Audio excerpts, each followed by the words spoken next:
Assalamualaikum warahmatullahi wabarakatuh. Saya Sulistyarini dari kelas 3B dengan NPM 2313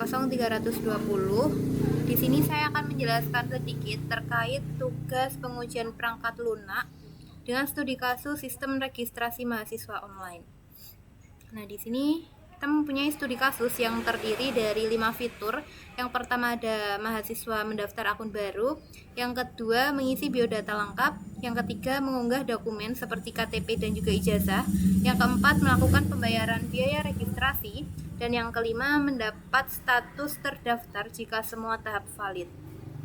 Nah, dari fitur yang sudah saya sebutkan tadi, saya akan menganalisis berdasarkan level testingnya, metode pengujiannya, contoh test case-nya, serta jenis pengujian yang paling efektif dan juga resiko kalau ada level tertentu yang dilewati. Oke, untuk fitur pertama yaitu mahasiswa mendaftar akun baru. Di sini menurut saya menggunakan level unit testing dikarenakan pada tahap ini kita akan menguji satu fungsi kecil, misalnya fungsi register user yang akan digunakan untuk memvalidasi email, password, dan menyimpan ke database. Dan untuk metodenya sendiri menggunakan white box testing dikarenakan di sini pengujian akan dilakukan dari sisi internal program. Jadi kita perlu mengetahui kode yang ada di dalam program tersebut. Dan untuk test case-nya sendiri, pengguna nanti akan mengisi email dan juga password yang terdiri mungkin lebih dari 8 karakter dan mengklik daftar. Lalu hasil yang diharapkan nanti akan muncul pesan pendaftaran berhasil dan data pengguna akan tersimpan di database. Dan untuk jenis pengujiannya sendiri menurut saya diotomatisasi dikarenakan sifatnya itu teknis dan bisa dijalankan berulang kali dengan tool seperti JUnit atau mungkin PHP Unit. Untuk resiko yang mungkin akan terjadi jika ada level tertentu yang dilewati yaitu bug di fungsi dasar bisa nggak ketahuan dan bisa bikin error di tahap berikutnya. Untuk fitur yang kedua ada untuk fitur pertama tadi, untuk pengujian otomatisnya itu tadi ada pada validasi email, validasi password. Kalau untuk pengujian manualnya ada pada tampilan UI dan UX-nya serta interaksi pada tombolnya. Oke, untuk fitur yang kedua ada mengisi biodata lengkap. Menurut saya menggunakan level integration test dikarenakan pada tahap ini kita akan menguji hubungan antar modul mulai dari form inputnya, validasi, dan juga penyimpanan data ke database-nya. Untuk metode sendiri yang digunakan yaitu black box testing dikarenakan pengujian itu nanti akan dilakukan dari sisi pengguna tanpa kita harus melihat kode yang ada pada program tersebut. Dan untuk contoh test case-nya sendiri, pengguna nanti akan mengisi semua kolom mulai menginputkan nama, NIM, alamat, dan juga jurusan, lalu mengklik tombol simpan, dan hasil yang ditampilkan itu nanti sistem seharusnya akan menampilkan pesan data berhasil disimpan dan data akan muncul kembali di halaman biodata. Dan untuk jenis pengujian yang efektif menurut saya itu nanti manual dikarenakan kita perlu melihat langsung tampilan dan pesan yang muncul di layar.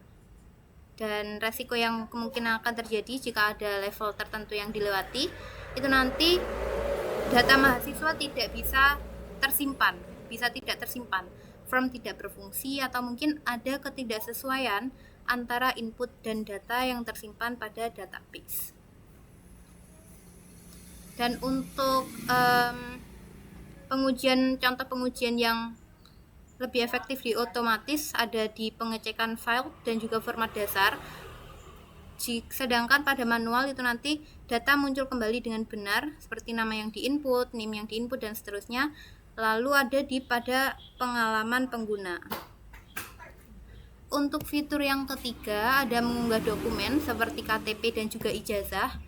Pada fitur ketiga ini menggunakan level testing system test dikarenakan menurut saya pada tahap ini kita akan menguji sistem secara keseluruhan mulai dari tampilan upload, validasi ukuran, dan juga format file sampai penyimpanan file di server. Untuk metodenya sendiri menggunakan black box testing dikarenakan saya hanya melihat hasil akhirnya tanpa kita harus membuka kode yang ada pada program itu tadi. Dan untuk contoh test case-nya sendiri, pengguna nanti akan memilih file ktp.jpg yang berukuran di bawah 2 MB lalu menekan tombol upload, dan hasilnya itu nanti sistem harus menampilkan pesan upload berhasil dan file tersimpan dengan benar pada server. Kalau untuk jenis pengujian yang efektif menurut saya di manual, dikarenakan kita perlu melihat notifikasi dan memastikan file benar-benar tersimpan. Untuk resiko yang mungkin akan terjadi jika ada level yang terlewati, itu nanti file gagal diunggah, data tidak tersimpan, atau mungkin sistem tidak menolak file yang tidak valid. Dan pada fitur ketiga itu nanti yang lebih efektif pada pengujian manual ada di tombol upload dan juga notifikasi pesan. Kalau untuk pengujian otomatisnya itu nanti ada di validasi ukuran file dan validasi format file. Lanjut ke fitur keempat, ada melakukan pembayaran biaya registrasi. Pada level 4 ini, pada fitur keempat ini menggunakan level integration test dikarenakan melibatkan beberapa komponen seperti form pembayaran, API payment gateway, dan juga update status transaksi. Kalau untuk metodenya sendiri menggunakan black box testing dikarenakan saya hanya melihat dari sisi hasil transaksinya saja, apakah berhasil atau gagal. Jadi kita nggak perlu melihat kode yang ada pada program tersebut.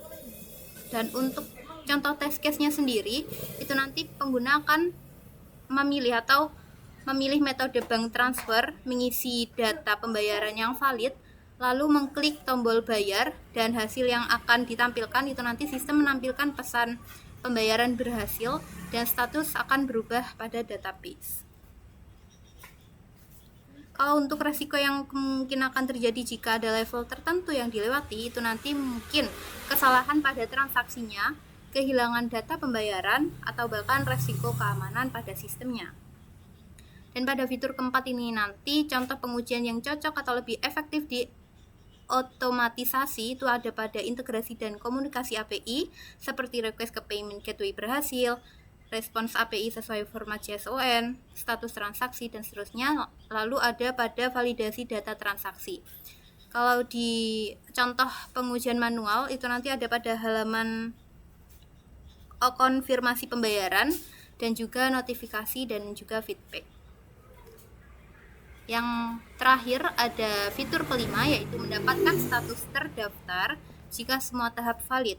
Dan pada fitur ini menurut saya menggunakan level testing acceptance test atau UAT dikarenakan pada fitur ini pengujian dilakukan untuk memastikan bahwa seluruh proses registrasi itu sudah berjalan sesuai harapan si pengguna.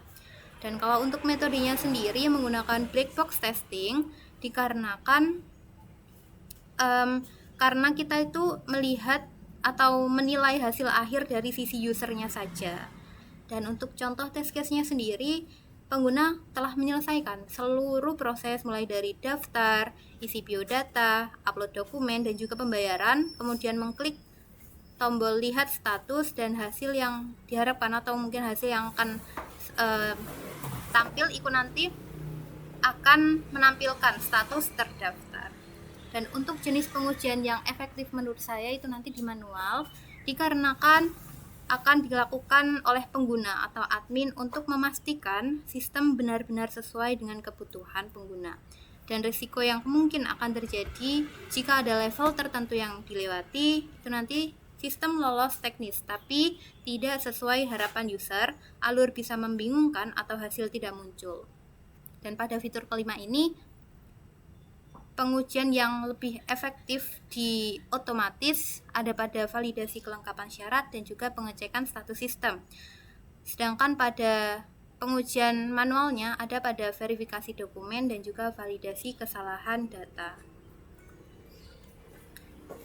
Oke, cukup itu saja yang bisa saya sampaikan, saya jelaskan. Jika ada salah kata saya mohon maaf. Saya akhiri, wassalamualaikum warahmatullahi wabarakatuh.